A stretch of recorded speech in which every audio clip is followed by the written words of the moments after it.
اعوذ باللہ من الشیطان الرجیم بسم اللہ الرحمن الرحیم ان اللہ وملائکتہ یصلون علی النبی یا ایہا الذین آمنوا صلوا علیہ وسلموا تسلیما اللہم صلی علی سیدنا و نبینا و شفیعنا و مولانا محمد وعلی آل محمد وبارک وسلم۔ محترم خواتین و حضرات، السلام علیکم۔ پیام صبح کے ساتھ ایک بار پھر حاضر میں ہوں آپ کا میزبان انیق احمد۔ قرآن کریم کے مختلف آیات پر گفتگو پیام صبح میں ہوتی ہے اور الحمدللہ مسلسل ہو رہی ہے۔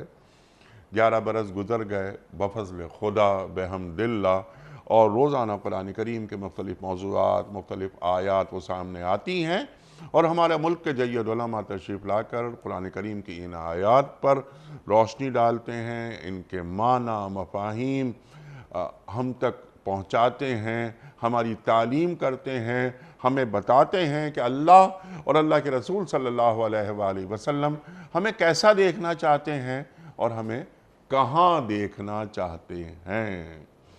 خواتین و حضرات، شان نزول سے لے کر لمحہ موجود تک کہ قرآن کریم کی یہ آیات آج ہم سے کیا مخاطبت کر رہی ہیں۔ 1450 برس گزر جانے کے باوجود قرآن کریم پرانا کیوں نہیں ہوتا؟ یہ کتاب زندہ کتاب ہے اور تا قیامت ذہن انسانی کی امامت کرتی رہے گی۔ تو قرآن کریم اصول بتا رہا ہے زندگی گزارنے کے۔ سورہ محمد صلی اللہ علیہ وآلہ وسلم کی آیت نمبر 38 پر انشاءاللہ ہم اپنے ملک کے ایک ممتاز عالم دین سے بات کروائیں گے۔ اللہ تعالیٰ فرما رہا ہے ان لوگوں سے کہ جو بخل کرتے ہیں، کنجوسی کرتے ہیں۔ مذمت کر رہا ہے اللہ تعالیٰ کہ مذمت اس بات کی کہ تم کنجوسی کرتے ہو، اللہ کی راہ میں مال خرچ کیا کرو۔ ہم مال کے مالک نہیں ہوتے، امین ہوتے ہیں۔ ہمارے مال میں حق ہوتا ہے سائل کا، محروم کا۔ تھوڑا سا حصہ اللہ مانگتا ہے۔ زکوٰۃ، صدقات، خیرات، انفاق کے انداز ہیں، شکلیں ہیں کہ انسانیت کی خدمت کرو، اور یہ جو تم خرچ کرتے ہو یہ اللہ کو ضرورت نہیں ہے اس کی۔ اللہ تو غنی ہے، تم ہی اللہ کے محتاج ہو۔ انسان کی خدمت کرو اور انسان کی خدمت کر کے اللہ کا قرب حاصل کرو۔ اللہ اکبر۔ اللہ فرماتا ہے کہ جو کنجوسی کرتا ہے، بخل کرتا ہے، وہ دراصل اپنے آپ سے بخل کرتا ہے، اپنے آپ سے کنجوسی کر رہا ہے۔ کس طرح کر رہا ہے یہ ہمارے محترم مہمان ہمیں بتائیں گے۔ خواتین و حضرات، آیت کا اختتام ایک بہت اہم ترین بات پہ ہو رہا ہے کہ دیکھو، اگر تم منہ موڑو گے، تم بخیلی کرو گے، کنجوسی کرو گے، اللہ کے نام پر خرچ نہیں کرو گے، زکوٰۃ صدقات وغیرہ نہیں دو گے، انسان کی خدمت نہیں کرو گے، تو اللہ تمہاری جگہ کسی اور قوم کو لے آئے گا۔ تم جیسے نہیں ہوں گے وہ لوگ۔ اللہ اکبر، اللہ اکبر۔ خواتین و حضرات، تو احکام خداوندی پر عمل کرنا کتنا ضروری ہوتا ہے۔ ایک بات اور وہ میں انٹرو میں رکھتا ہوں اور ہمارے معزز مہمان اس پر تفصیلی کلام کریں گے۔ جب یہ آیت نازل ہوئی، اللہ کے رسول صلی اللہ علیہ وآلہ وسلم، صحابہ رضوان اللہ تعالی اجمعین، گفتگو ہو رہی ہے، جب یہاں تک بات پہنچی کہ اگر تم بخل کرو گے، اللہ کے احکامات کی پابندی نہیں کرو گے، تو تمہاری جگہ کسی اور کو اللہ لے آئے گا، کسی اور قوم کو لے آئے گا۔ تو صحابہ نے سوال کیا کہ ہماری جگہ کوئی اور قوم، وہ قوم کون سی ہوگی؟ تو اس حوالے سے اللہ کے رسول صلی اللہ علیہ وآلہ وسلم فرماتے ہیں، سلمان فارسی رضی اللہ تعالی عنہ کی جانب دیکھتے ہوئے، اور بعض کتابوں میں لکھا ہے کہ آپ کے شانے پر ہاتھ رکھتے ہوئے، کہ پھر فارس سے لوگ آئیں گے۔ ہمارے معزز مہمان اس فرمودات رسول کریم